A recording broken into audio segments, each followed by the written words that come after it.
Hey y'all, so wanted to share with you a pickup I got off of Craigslist.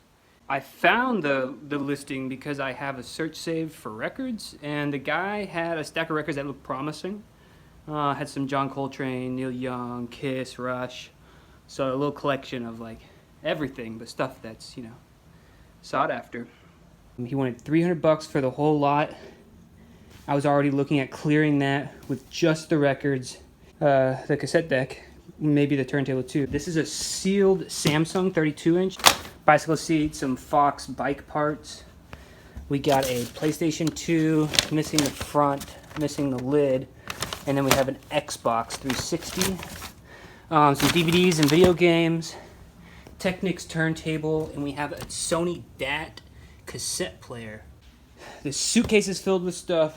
This box is filled with stuff. There's that oven toaster, some shoes. A lot of this stuff I'm probably end up taking to Goodwill. A couple of monitors, this guitar stand rack, this speaker. I'm gonna go through it all. I'm gonna list some stuff. I'm gonna just kind of jot down everything here. Get kind of a rough idea of what I wanna have in terms of profit and see what I can do with this. So I started the sale off with Flipping Flex himself. There's a big bag of golf balls that I really needed to move, and Flipping Flex likes to play golf, so I sold him a big bag of golf balls for $5. I sold the toaster oven locally for $30, and then sold the dog leash for $10. I had a hard time selling the Samsung TV, so it's sealed, and it's a great TV. It's a smart TV. I ended up selling it for $100, and I had so many people messaging me for it. And I think people may have thought it was like a hot item or something. The guitar stand, I sold that locally. There's a Thunderbolt that I sold for profit. I got $21. One of the biggest profits off this whole lot was the Fox bike fork. I knew that I could sell it. I just didn't realize how expensive they were. It was used and it's an older model, but it still went for $285. And then I sold a bunch of smaller, video games. I pieced those out on eBay. I sold the Forza Horizon for $16. That's profit. Last of Us for the PS3, $7 profit. And then I did the 360 as a bundle, and I profited $76 on that. Another local sale was the coffee grinder for $20.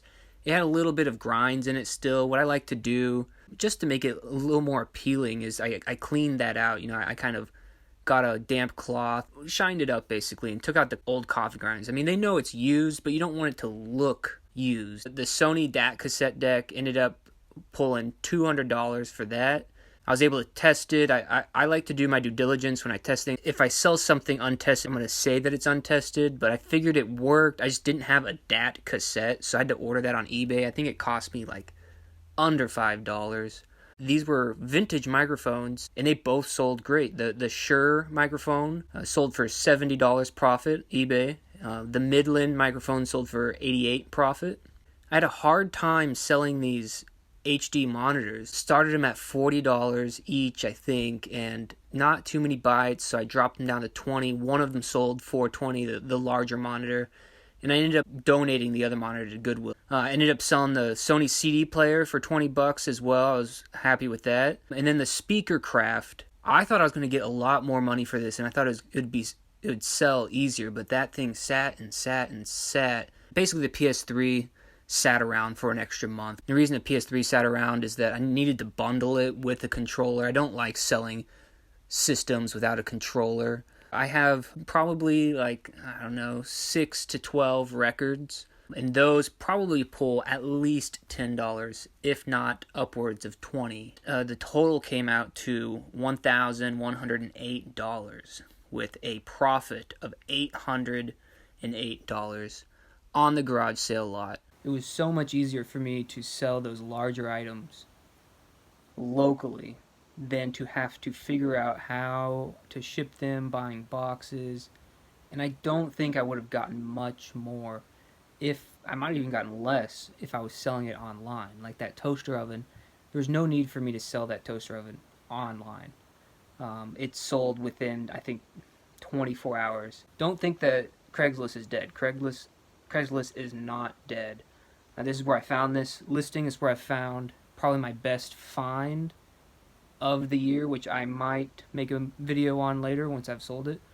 You know, the listings are few and far between when it comes to something like Facebook Market, but a lot of people still list on Craigslist. I buy stuff all the time on Craigslist.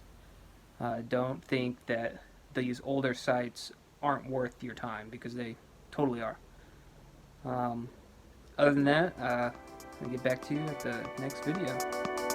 Take care.